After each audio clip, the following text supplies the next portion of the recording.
Y por otro lado tenemos también el camuflaje de, no de ídolos, pero sí de particularidades, de características de ídolos detrás de los retablos o en piedras de las iglesias o en diferentes ámbitos, porque finalmente por mucho tiempo el mesoamericano se resistió a dejarse conquistar ideológicamente, ¿no? Entonces, bueno, ok, yo voy a ir a rezar al altar que me están pidiendo, pero espérate, o sea, si le rezo a tu Virgen, le rezo a tu Cristo, le rezo al que, pero atrás yo sé que está mi Tonantzin, que está mi Tlaloc, que está mi, entonces son como que de esta forma que se va dando menos violenta esta imposición de fe, digamos.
Le decimos Valle de México, Valle de Anáhuac, ¿no?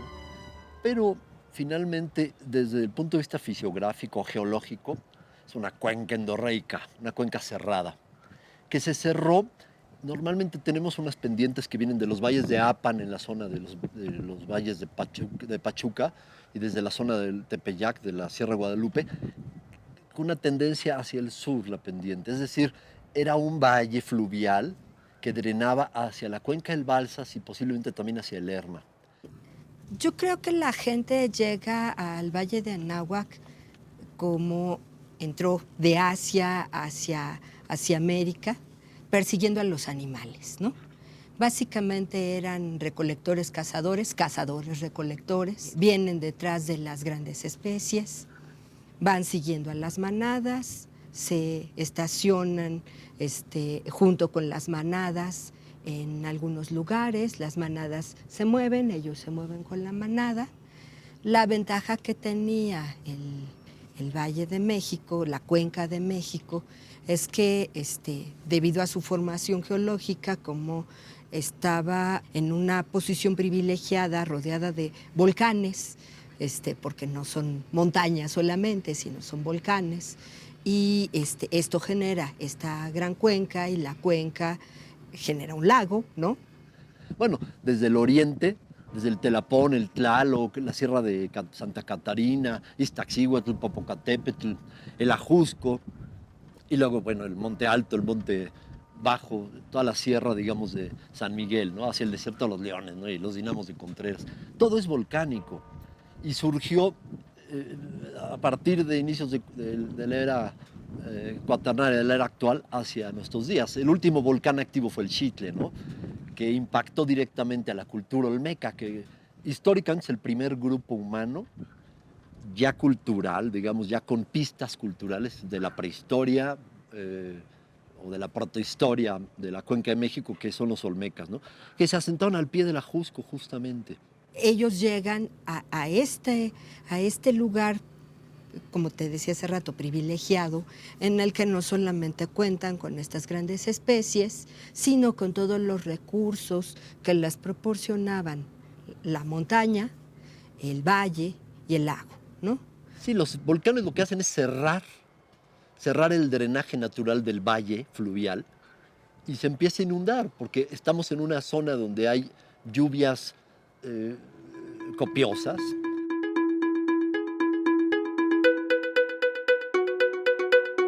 Se captura el agua de los manantiales perennes y se va conduciendo mediante cañerías labradas en la tierra hasta llevarlo a los sistemas de terrazas agrícolas, en donde ya se puede generar una sustentabilidad y por ende un aumento en la población de la cuenca. Y eso inició en el sur de la cuenca, en donde se tienen todavía vestigios de terrazas agrícolas. En el actual Zacatépetl, el Cerro de los Leones, ¿no?, que está junto al periférico sur. Allí hay, en la cumbre de ese cerro, todavía hay restos de un palacio agrícola, mirador de los Olmecas, y están las terrazas agrícolas en lo que es ahora la reserva del Pedregal, en plenas faldas del Ajusco.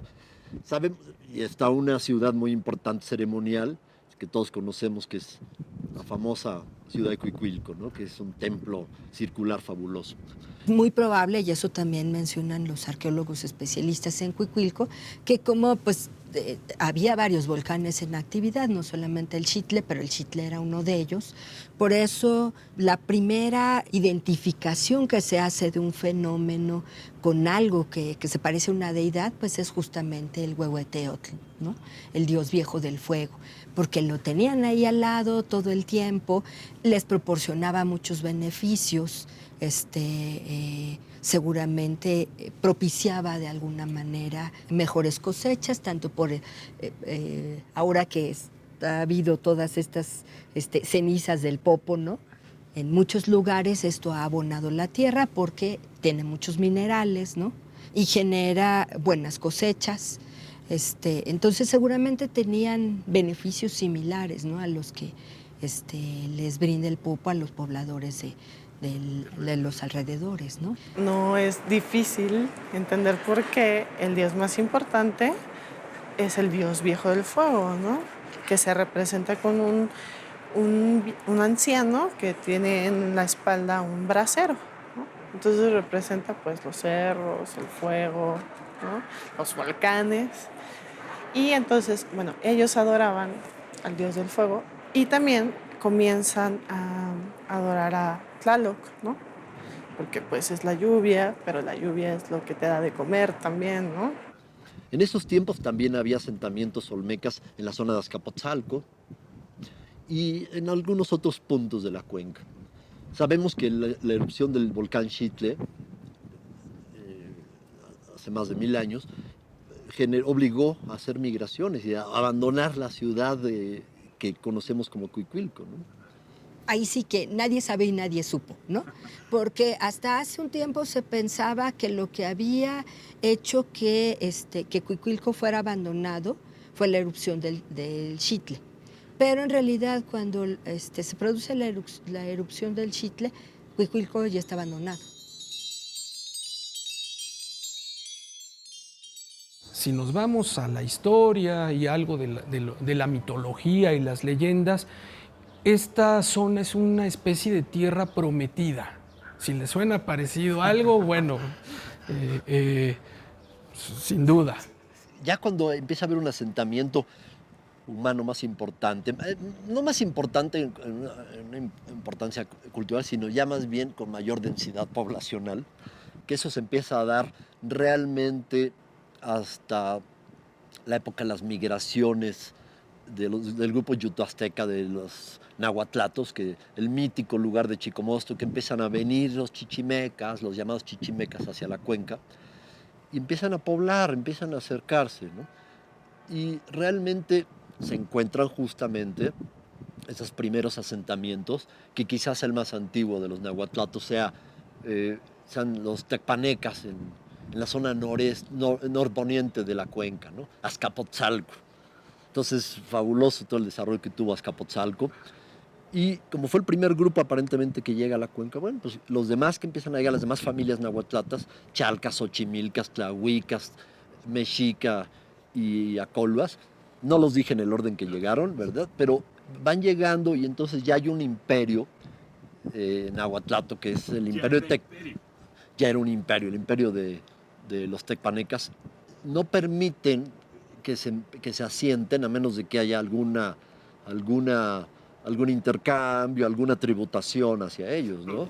Mucho tenemos esa idea de que la gente se desplaza desde sus lugares desérticos hacia el centro porque aquí lo tenían todo, ¿no? Sino, mucho yo creo que también tiene que ver con estas peregrinaciones que tienen que ver con, se supone, ideas religiosas, ¿no? Con lo simbólico, con lo sígnico, con estas grandes revelaciones en sueños que me dicen que yo me tengo que ir, pero también probablemente muchas de estas regiones también estaban siendo rebasadas en el número de sus pobladores y igualmente a través de estas ideas de revelaciones en sueños y demás, lo que buscaban era también desplazarse hacia lugares un poco menos poblados, también que les podían brindar recursos diferentes, ¿no? Y al final los nahuas, los mexicas, perdón. Nahuas todos son nahuatlatos, todos hablan la lengua náhuatl. Pero al final llegan los mexicas. Los mexicas son repelidos, se dice que traen unas costumbres que sacrifican seres humanos y no son muy queridos, ¿no? Parlamentan con la gente, les dicen, bueno, sí, pero tú solamente te puedes establecer ahí, ¿no? Los ponen en el islote vivían en unas condiciones infames. Cuando menos eso es lo que narran los propios mexicas. Realmente no sabemos si esto sea cierto al 100%. Sabemos que se establecen en el islote se narra que hay muchas alimañas, muchas serpientes, y que de hecho los ponen aquí para ver si las serpientes y las alimañas los exterminan, ¿no? Y pues el cuento es que no, que los mexicas que vienen de territorios de este tipo, pues lo que hacen es más bien controlar las poblaciones de alimañas y valerse de ellas, ¿no? Inicialmente los Tezosomoc de Azcapotzalco los manda a que se vayan a Coatepec. O sea, les dicen, se van a ir de la cuenca porque los voy a mandar a un lugar donde está infestado de serpientes, de cascabel, y no creo que duren mucho. Los que queden vivos se van a querer ir, ¿no? Y no, pues los mexicas aprendieron a comer serpientes y a hacer cultos a las serpientes y a muchas cosas. Y finalmente empieza a haber ya algo de paz entre ellos. Hay algunos nexos ya también familiares, se empiezan a unir las familias y finalmente casi de forma ilegal fundan en un islote de la Ciudad de México, del lago de Texcoco, fundan su primer asentamiento ya los mexicas, ¿no? Eso es como el inicio de la Ciudad de México, ¿no? Los mexicas logran asentarse en un lugar ya aquí en Tenochtitlan y entonces dicen, bueno, pues tepanecas, ya se acabó, ¿no? Ya ustedes ya no son más los que gobiernan todo esto, ¿no? Y entonces, bueno, así llegan a habitar en Tenochtitlan y bueno, a formar este imperio tan grande que en muy poquito tiempo es un imperio gigantesco, ¿no? Que tiene, no tiene límites, ¿no? En esa época, en este territorio. Desde Acamapixtli, desde el primer rey mexica empezó a fundar y empezaron a hacer los canales hacia Tenochtitlán, pero se habla mucho de Moctezuma el Huicamina, ¿no? De Moctezuma I como la época de oro de Tenochtitlán. Y en esa época es que se asocia con el imperio de la Triple Alianza, se genera la Triple Alianza cuando derrotan a Maxtla, al hijo de Tezosomoc en Azcapotzalco, y se genera otra vez una época de paz que es a mitad del siglo XV, ¿no? Y a partir de ahí empieza una dominación extrema también de la Triple Alianza hacia otras partes. Se van hasta Chiapas y se van hacia toda la Huasteca, en fin, es una gran dominación. Lo que hacen los mexicas una vez que sí que conquistan o que conquistan a las poblaciones aledañas, ¿no?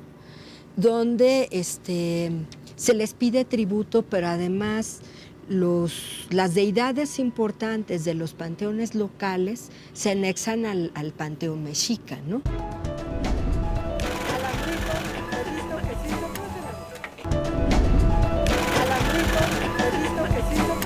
La Gran Tenochtitlán llegaba hasta Reforma, ¿no? Prácticamente hasta Reforma, hasta San Lázaro, Fray Servando, y al norte pues el eje 1, ¿no? Divide Tlatelolco de Tenochtitlan, ¿no? Que bueno, ya al final, cuando llegan los españoles, ya eran Ya está una integrada. sola ciudad, estaban integradas las dos ciudades, Tlatelolco y México. México. Ciudades gemelas, México Tlatelolco y México Tenochtitlan. Esta ciudad, México Tenochtitlan, la conocemos a detalle, sobre todo por las descripciones de los propios españoles, que se deslumbraron profundamente con ella. De hecho, con Cortés venían soldados que habían estado en las ciudades más importantes del mundo en su época, como Roma, como Constantinopla, y decían que nunca habían visto una ciudad igual a esta. Por la magnificencia de la ciudad, Y el lo tamaño. grandiosa que era, el tamaño y lo bien trazada que estaba. Eso lo sorprendió mucho. Claro, desde que llegaron. en los conquistadores venía mucha gente, como eran gente que estaba acostumbrada a moverse y estaban en el Imperio Español, que estaban o en Italia o en Turquía peleando por el emperador, en este caso era Carlos I, Carlos V de Alemania, pues conocían muchas partes del mundo conocido, ¿no? Entonces decían, solamente Constantinopla, Roma y Tenochtitlan tienen ese tamaño, ¿no? El mismo Cortés describe que la Gran Tenochtitlán era una ciudad maravillosa, era una ciudad, cuando él pasa, ahora sí que el paso de Cortés iba entrando hacia la ciudad, sé que es una ciudad blanca maravillosa, que le recordaba mucho, dice Cortés, a Venecia, ¿no? Que era una ciudad muy organizada, muy limpia, que tenía grandes mercados, grandes construcciones, grandes plazas. Cortés se queda maravillado con Tenochtitlan, ¿no? Imagínate que era una ciudad, te voy a decir, entre 5 lagos de diferentes tonalidades, porque bueno, el de Texcoco era de aguas saladas, entonces era verdoso, los otros eran diferentes tonos de azules. Bueno, eran lagos en los cuales estaba dividido las aguas salobres, que era hacia Texcoco con el Albarradón, y después todo el agua dulce. Pero esta agua dulce no se podía beber porque era muy turbia, ¿no? Por eso estaba el agua que venía de los manantiales de Chapultepec, ¿no? Que iban a la Gran Tenochtitlán por un caño que era de superficie y traía el agua a la Gran Tenochtitlán. Y en la Gran Tenochtitlán, bueno, estaba el gran centro principal, las casas alrededor, y después, bueno, venía todas las laderas de lo que era la ribera del lago, ¿no? Que eran puras pueblos chinampanecas, ¿no? O sea, la civilización, el grado de civilización era de acuerdo a la intensidad de la agricultura que tenían estos pueblos, ¿no? Y en medio, grandes palacios y templos, todos pintados de colores, decorados con esculturas, cosas impresionantes que podemos ver en los museos actualmente. Cruzada de canales, por los que surcaban miles de canoas con las mercancías más inimaginables. Bueno, decían que eran como las cosas que contaban en los libros de encantamiento, de Amadís. Les parecía como una cosa de ensueño, ¿no? Puedes encontrar fragmentos en Templo Mayor donde se ven todavía estucadas y con unos rojos muy bellos, y así eran los 78 edificios. Colorida, los edificios eran policromados. Así es. Sí, ahorita nos quedan ya sin la cal, ¿no? Nada más la piedra viva. Así es. Y la Coyolxauhqui, que también está pintada, así estaba pintada. Y la todo. Tlaltecutli, ¿no? Y Que la no tiene mucho que Tlaltecutli le encontraron. la Piedra del Sol. Bueno, la Tlaltecutli se encontró con restos de pintura, pero todos los monolitos y las tallas iban pintadas en fondos blancos, con rojos, con jades, con amarillos, ocres. Y todo cargado de gran simbolismo, ¿no? Así es.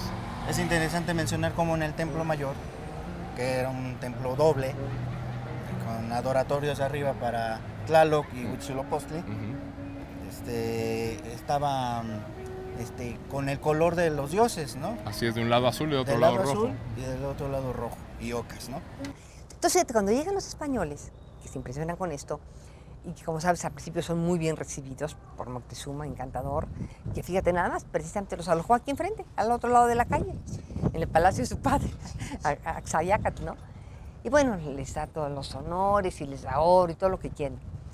Y bueno, ya sabemos más o menos todo lo que va a suceder aquí, como esa espantosa traición de Pedro de Alvarado, que va a llevar a cabo esa matanza espantosa en Templo Mayor, lo que va a dar pie a que cuando Cortés estaba de viaje, ¿no? Había salido a recibir a Cristóbal de Olid, y cuando regresa Cortés se encuentra a todo el mundo enardecido, a todo el pueblo enardecido, furiosos por lo que había hecho Alvarado. Se atrincheran básicamente los españoles ahí en Palacio de Axayácatl y le piden a Moctezuma que salga a calmar a la gente que quería lincharlos con toda la razón.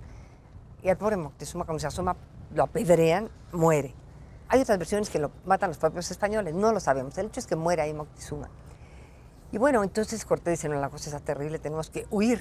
Entonces una noche, deciden calladamente una noche de junio, que van a huir en la noche, muy silenciosamente. De hecho, le forran las patas a los caballos para que no hagan ruido, les amarran el hocico y salen sigilosamente, claro que eso sí, cargando todo el oro, ¿ves? Que podían. Entonces, como sabemos, ya en lo que ahora, pues, a la altura de la Alameda, más o menos donde está San Hipólito, donde empieza Puente de Alvarado, que está relacionado con esa noche, van ellos huyendo por ahí y los descubre una mujer, da de gritos y entonces se les vienen todas las hordas mexicas, los atacan brutalmente, hay una matanza espantosa. Como sabemos, bueno, Cortés se dice que llegó a un árbol, el famoso ahuehuete, ahí en lo que era la calzada de Tacuba, que era la calzada de Tlacopan, y que va a llorar, ¿no? Y que por eso pasa la historia, ese incidente como de la noche triste, que claro, visto desde la perspectiva indígena, pues es la noche feliz, oye, ¿no? Que derrotan a los españoles. Bueno, y se dice que ahí murieron ahogados muchos españoles porque al tratar de... Bueno, estamos hablando de que al estar la ciudad rodeada de agua y cruzada por canales, en los canales había puentes para que pudieran pasar los peatones y los caballos. Bueno, no había caballos en la época prehispánica, ¿no? Pero cuando llegaron los españoles. Y esos puentes, lo primero que hicieron los mexicas o aztecas, ¿no? Cuando vieron que estaban huyendo los españoles, fue cegar los puentes para que no pudieran pasar. Entonces muchos se ahogaron ahí, sobre todo por el peso que llevaban del oro. Y se dice que Pedro de Alvarado, el desgraciado pegó con su lanza un tremendo brinco de un lado para otro, y que por eso ese tramo se llama Puente de Alvarado. Bueno. Cortés inicia la conquista con bergantines, construye barcos en Texcoco, ¿no? Sí, cuando ve que no puede conquistar ¿y qué es lo primero que México, hace? Rompe los diques para que pasen sus barcos. Claro, y corta el acueducto de Chapultepec, que todavía se ven los restos de ese acueducto. Ese acueducto es de origen prehispánico, venía el agua de Chapultepec hasta acá. Pues primero corta el suministro de agua y va bloqueando ese control que tenían ellos de los canales y las calzadas, ¿no? Se dice que durante la conquista, digamos en las guerras de 1521, sobre todo en 1521, entre 1520 y 1522, que es la caída de Tenochtitlán políticamente, todavía no socialmente, pero sí ya políticamente, empieza la dominación. Hay autores que calculan que se talaron hasta más de 1 millón de árboles de la cuenca para la generación de bergantines, los barcos que hizo Cortés en un astillero en Texcoco para invadir Tenochtitlán. Después de la Noche de la Victoria, como le llaman los mexicas en las crónicas, ¿no? Y nosotros le decimos Noche Triste, porque para Cortés lo fue, donde perdió pues la mitad de su ejército, todo el oro recuperado, todo lo avanzado en los tratos de negociación con Moctezuma, huye a Tlaxcala, se hace fuerte otra vez y en Texcoco dice, bueno, pues voy a construir pues, unos bergantines que son como unos navíos menores para poderse meter en los canales y porque sabe que ahí tiene las de perder. Construye los 13 y empieza a atacar sitiando Tenochtitlán y ocupando todos los pueblos de alrededor que están unidos, ¿no? O sea, Xochimilco, Tacubaya, que ya existía, todo eso lo toma, rodea y espera, ¿no? Es paciente a que los mexicas sitiados se rindan porque pues, les corta el agua de Chapultepec, les corta el suministro de alimentos hasta que no rompan el sitio o los venza, ¿no? Los recluye en Tlatelolco, que es donde los vence finalmente, ¿no? Y bueno, hay que recordar que ocupa varias poblaciones, pero no todas son hostiles, porque muchos odiaban a los mexicas, ¿no? Y lo que querían era tumbarlos, entonces se alían con Cortés, por eso fue tan difícil ya para los tenochcas al final, ¿no? Eran ellos solos contra el mundo, contra ¿no? todo el mundo. Y es bien curioso ahorita el dato de los bergantines, que son 13, ¿no? Originalmente se piensan en 12 para que representaran a cada apóstol, y dice, vamos a hacer uno más que es Cristo, ¿no? Entonces por eso son 13 bergantines, ¿no?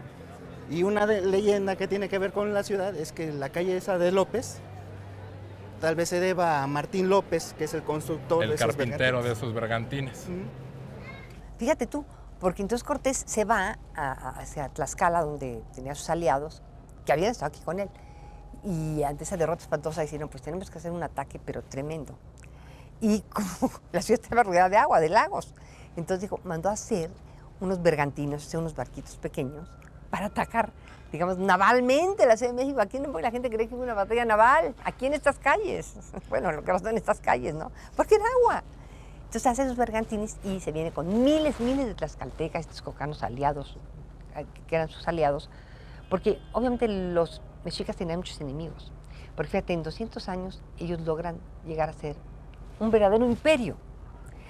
Cuando ellos llegaron aquí, ellos, recuerdas que fue la última tribu en llegar aquí, y entonces todo el mundo los expulsaba, los trataban pésimo, eran medio salvajones, hay que reconocer, pero entonces todo el mundo los echaba. Entonces ya finalmente dijeron, mira, vamos a echar estos ahí a los lagos para que se los coman las víboras. Y lo que no sabían es que ellos se comían a las víboras. Los pueblos aliados, los indígenas aliados, que para eso se van del lado español, ¿no? Porque estaban hartos del gobierno mexica, que tenían relativamente poco gobernándolos y de una manera muy rígida. Entonces Era tiránico. Así es, ven en los españoles pues, una salvación, ¿no? Una salvación que les sigue costando, ¿no? Que la siguen pagando, ¿no? Porque los más olvidados fueron ellos a la fecha, ¿no? Los pocos indígenas que quedan son los menos integrados a la sociedad actual, ¿no?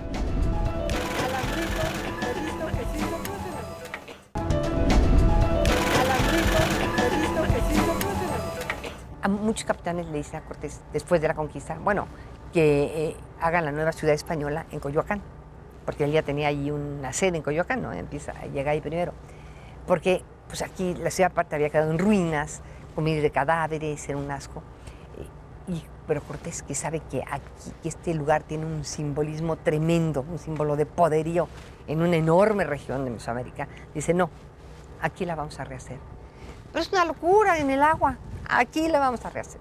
Entonces le encarga al alarife ese, Alonso García Bravo, que haga la traza de la ciudad, con la idea de que en el medio estaría la ciudad española y a los alrededores los indígenas, para que no se mezclaran. Pero claro que, primero, bueno, la traza que va a hacer García Bravo va a seguir en gran medida la que ya tenía Tenochtitlán, que era una traza magnífica, reticular. Y luego, hace esta cosa, y la cuestión de que los indios afuera y los españoles adentro, nunca se respetó, ¿ves? Porque obviamente estaban felices los españoles de tener a los sirvientes, de sirvientes a los indígenas en su casa, y también a las indígenas de sus amantes. No había casi mujeres españolas. Entonces, el mestizaje empezó, bueno, de inmediato. A los españoles les da el centro ciudad, en la periferia a los negros, y a los indígenas los expulsa, les da el agua. Pero los indígenas empiezan a hacer sus chinampas. Y lo vemos ya en el de Alonso de Santa Cruz, ¿no? Este gran dibujo de Alonso de Santa Cruz, donde están estas chinampas que tienen puentecitos y puentecitos. Y estas chinampas eran unos almácigos muy largos, que Clavijero menciona también, Sahagún, de que flotaban, ¿no? Que iban por doquier, y que si había una situación que no iba bien con un vecino o algo, pues movía su chinampa, se iba a otro lado. Entonces, cuando se hace la traza, fíjate, van a decidir hacer la plaza principal en donde estaba la plaza principal. Fíjate que eso es muy impresionante. En este lugar que estamos aquí a un lado, ha sido la sede de los poderes político, económico, religioso, desde hace 700 años prácticamente. El hecho de elegir que si en Coyoacán, que es más favorable, en algún momento Tacubaya, ¿por qué no más al norte? ¿Por qué no más al poniente? Es que es ahí. Tal vez, si se hubiese tomado otra decisión, la historia hubiera sido otra, totalmente distinta. Y creo que es una decisión de gobierno, pero donde va de la mano de lo que simbólicamente representa. Eso es muy importante. A lo mejor no son las mejores condiciones físicas, pero a nivel símbolo, ¿es eso o no es? A la llegada del virrey de Mendoza, él trae entre su homenaje 200 libros. De estos 200 libros, trae un libro editado en París, 1512, en latín, que es el Tratado de León Battista Alberti. Antonio de Mendoza era hijo de Íñigo López de Mendoza, quien vence Granada, Santa Fe de Granada, y él era muy amigo de Pedro Martí de Anglería, un humanista, un filósofo que estudió mucho a Alberti. que estuvo mucho en Milán, conoció a Íñigo López de Mendoza cuando era embajador en Italia, y bueno, él fue el que lo introdujo a esta filosofía de la ciudad ideal de León Battista Alberti, ¿no? Entonces, este tratado de arquitectura llega a México con el virrey de Mendoza. El virrey de Mendoza estudia el tratado. Bueno, el tratado está en el museo, está en la biblioteca de Antropología e Historia. Este tratado es una maravilla, es un descubrimiento que hizo Guillermo Tovar de Teresa, y que en la fachada dice, este libro es del visorrey Antonio de Mendoza, y al final dice, terminado de leer en 1539, visorrey de Mendoza, ¿no? Entonces uno observa esto, nos los mostró Guillermo ahí en la biblioteca, incluso César Moeno, que es secretario técnico, era el director de la biblioteca, nos muestra el libro, y el libro está subrayado por el virrey de Mendoza. Cimentación, los muros, las bóvedas, pero lo más importante que el virrey de Mendoza subraya ahí es el espacio abierto, que la ciudad debe estar en armonía entre su espacio abierto y lo construido. Y esta ciudad que se pretendía de León Battista Alberti y los demás tratadistas renacentistas, en Europa era muy complicado poderlo hacer porque había ciudades ya medievales, ciudades que ya existían, y en México era la posibilidad. Históricamente se llama la ciudad española. Los naturales van a vivir en las afueras pero en contacto constante, un control, esta cuestión, imaginemos de organizarlos administrativamente, pero siempre de la mano de su fervor religioso, que como pueblo lo seguimos siendo. Había 4 grandes barrios en lo que se dividía México, Tenochtitlan, que eran Moyotlán, Huepopan, Atzacualco y Teopan o Xochimilca, que era San Pablo, ¿no? Llegan los españoles y le anteponen el apelativo cristiano, ¿no? El del santo, ¿no? San Pablo, Teopan, San Juan Moyotla, Santa María Cuepopan y San Sebastián Atzacualco. Entonces, pero la funcionalidad sigue siendo la misma. Normalmente se organizaban, y esto trascendió a la época ya colonial, como gremios. Es lo que vamos a mencionar, los gremios de artesanos, ¿no? O de oficios. Ajá, de oficios. Entonces eran zonas que se dedicaban al trabajo, por ejemplo, antes de que llegaran los españoles, esos barrios que eran especialistas en el arte plumario, ¿no? Que era algo, indescriptible por la belleza que tenía. Así es. Y que se llevaron, todo lo que pudieron de arte plumario se lo llevaron a Europa. Ya casi no hay ejemplos en México del arte plumario indígena. Porque era increíble por el juego de luces que se logra con la translucidez de la pluma, ¿no? Entonces, bueno, ese es un ejemplo. Había barrios que se dedicaban a eso. De labradores, de campesinos, en fin, ¿no? Y eso permanece, pero ya son sacados del centro de la ciudad. El centro está reservado para los españoles. Exclusivamente. El primer momento es, la Ciudad de México es para españoles. Y así está definido, para españoles. Es decir, por eso se crean los 4 barrios que están alrededor de la Ciudad de México, Cuepopan, Zoquipan, Azcacualco, y ahorita no me recuerdo cuál es el otro. ¿No? Es decir, porque ahí se van a sentar. Luego poco a poco van a ir entrando. Tan es así que hay un trabajo muy interesante de Francisco de la Maza, de la Ciudad de México en el siglo XVII, que habla de todos estos edificios que ustedes van a ver, ¿sí? En donde va dando cuenta de cómo es que, digamos, en un primer momento había capillas para indígenas y capillas para españoles. O sea, había capillas en el sentido iglesias donde se oficiaba el culto para indígenas y para españoles. En un primer momento. Eso no perduró. Porque como todo hecho, dicen lo que dicen, pero no hacen lo que dicen. Entonces se volvió esta locura. Pero sí, en un primer momento la Ciudad de México dio la sensación de ser una ciudad única, exclusivamente española. ¿Qué pasa cuando llegan los españoles y empiezan a traer sus ideas justamente europeas de la vivencia del espacio? Podemos ver pues un rechazo de entrada, por ejemplo, en la construcción de las iglesias o de los conventos. Se tienen que hacer justamente para atender al pueblo mesoamericano, a las poblaciones nativas. Se tienen que hacer capillas abiertas porque ellos están acostumbrados justamente a vivir su ritualidad, su espiritualidad, todas las cuestiones religiosas en espacios mucho más libres, ¿no? Entonces, imagina que tú llegas y los quieres meter a un iglesón así gigantesco, imagina la arquitectura del siglo XVI, sólida, gruesa, grandota, muy pesada, muy oscura, muy alta. Es algo que justamente rompe con toda la idea que se tenía pues de la vivencia de esta ritualidad, de esta espiritualidad en una religión institucionalizada, ¿no? Para Nueva España es el primer elemento de evangelización arquitectónico. Es un jardín del paraíso. Y está en el grabado de Fray Miguel de Valadez, este grabado franciscano, donde dice cómo debe ser un atrio. Porque efectivamente al principio las capillas eran abiertas, ¿no?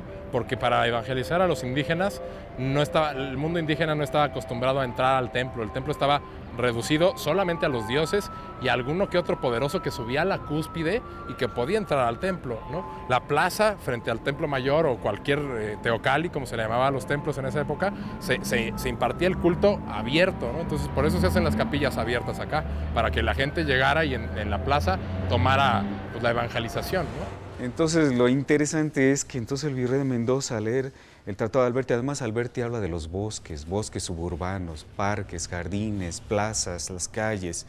Entonces él establece un jardín del paraíso, que son los grandes atrios, con sus capillas posas, su capilla abierta, la iglesia y el convento. Entonces el atrio es el jardín del paraíso donde se llevan a cabo los sacramentos. Y se hacen las procesiones y bueno, el padre da su cátedra desde la capilla abierta, ¿no? Pues bueno, en donde se estableció la iglesia mayor o catedral y después en donde repartieron las distintas órdenes religiosas, donde se repartieron, pues sí, eran sitios especiales por tener ahí algún adoratorio prehispánico importante o medianamente importante, ¿no? Como la Villa de Guadalupe, que ahí estaba un centro ceremonial muy grande a la diosa madre, que resultó muy fácil para los indígenas seguir yendo al mismo lugar, ¿no? Muchos indígenas por mucho tiempo iban y sí, me hinco a rezarle a tu cruz, pero porque sé que mi Dios está abajo, ¿no? Inclusive la diosa madre, que es el Acuatlico, el Atlaltecutli, que es la que se acaba de encontrar aquí cerca del Templo Mayor, es la que esa siempre iba en contacto con la tierra, o sea, no tenías visión de ella, o sea, se labraba y se ponía a donde debería de estar, pegada a la tierra. Entonces, así muchas columnas o muchas piezas que nosotros no vemos están tocando la tierra de la misma manera, ¿no? Y siguen cumpliendo como con el rito del Dios con la tierra, y ellos siguen pues rindiéndole. La figura de Tlaltecutli labrada en la base de la columna. Así es. La que da a la Nunca tierra. la vas a ver. Pero sí uno puede entender y comprender. Tú ves muchos sillares de varias iglesias y los ves, son sillarejos prehispánicos, ¿no? Comprende uno toda la labranza de esta piedra. Y bueno, pues es el sincretismo, ¿no? También que se da en las mismas construcciones, ¿no? Y de ahí, bueno, también se van dando diferentes situaciones ya después con eventos naturales y eso, que se reutilizan los materiales y todo eso. Pero sí, en el o sea, con el virrey de Mendoza y el rey lo que querían era nuevamente fundir esto, para decir esto es lo nuevo, ¿no? La nueva España, o sea, la creación de una nueva cultura.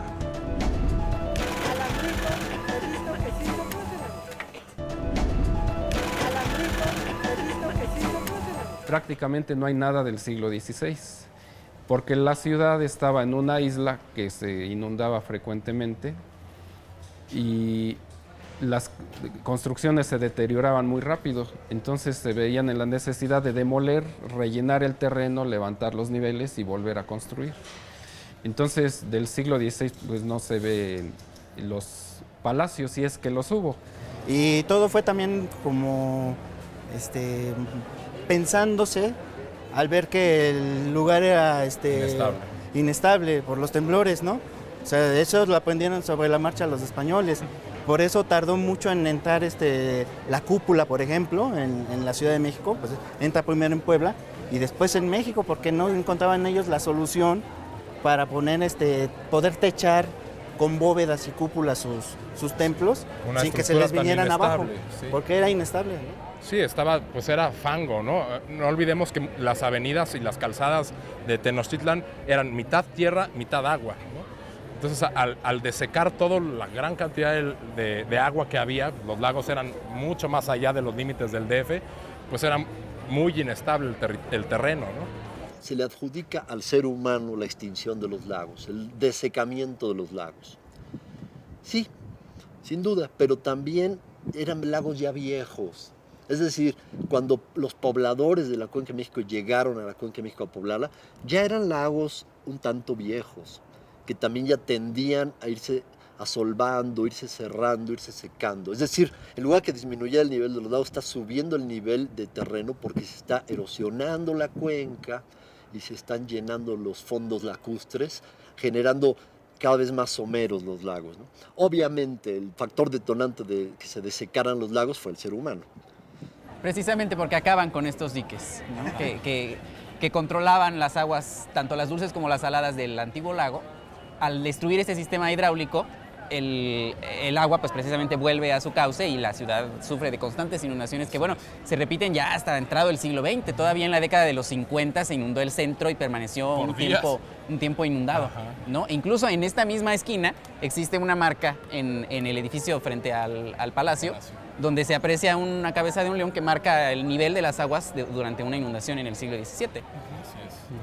Y siguen tratando de sacar el agua. Ya estaban tratando de sacar el agua de los lagos cuando pasó la gran inundación. Vino un alemán, que castellano hizo su nombre, Enrico Martínez, que era un tipo muy interesante, cosmógrafo, traductor de la Inquisición, gran ingeniero, y él va a diseñar lo que iba a ser un túnel en el cerro de Nochistongo para empezar a sacar las aguas, primeramente las de la laguna de Chaltocan, al norte de la ciudad. En esa obra se habla que murieron miles de indios, una obra complicadísima. Y no estaba concluida cuando viene la gran inundación, y bueno, se lleva la obra, el famoso túnel se vuelve un tajo porque se desmorona el cerro. Entonces, el pobre Enrico Martínez va a dar a la cárcel. Después ya lo reivindican y todo, hasta le hacen un monumento que está aquí en la esquina.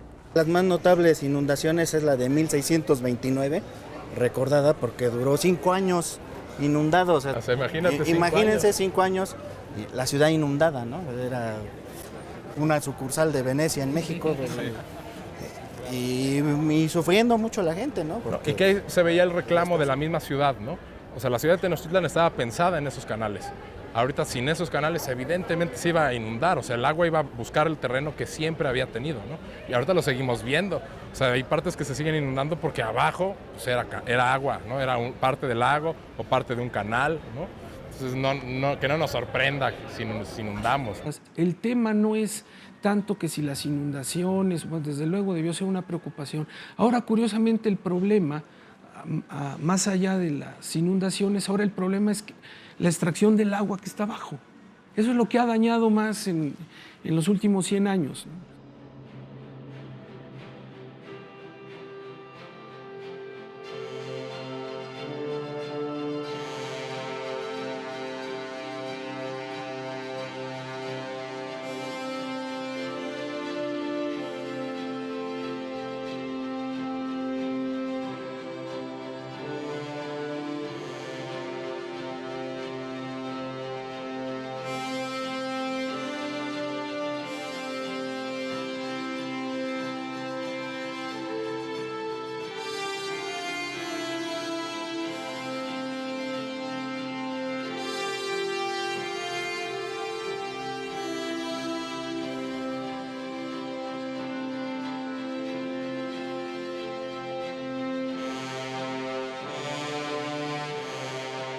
La Ciudad de México lo que trata de representar es toda esa totalidad, ¿no? Con sus contradicciones, con sus cosas positivas, en su desarrollo humano mismo, ¿no? Una ciudad muy, muy dinámica.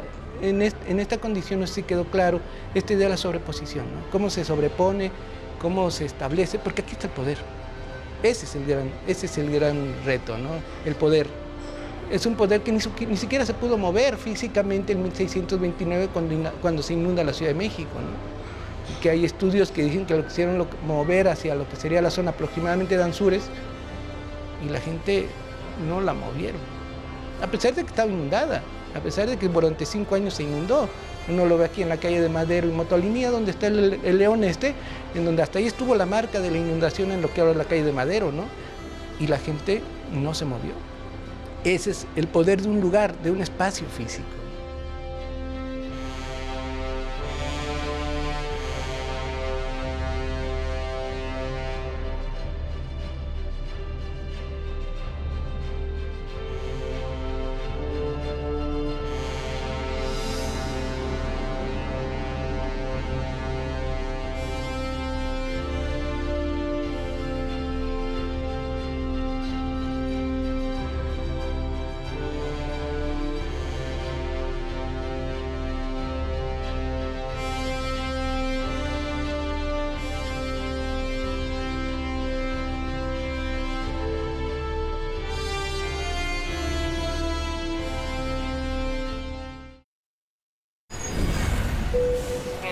Es una de las casas más visitadas por el turismo.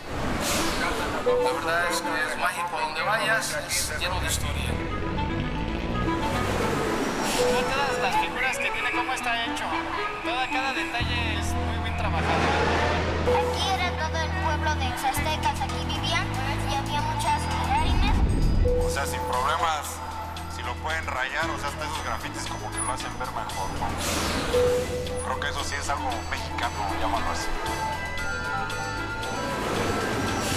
Aquí es la casa de don Juan Manuel, que era un conde que vivía aquí.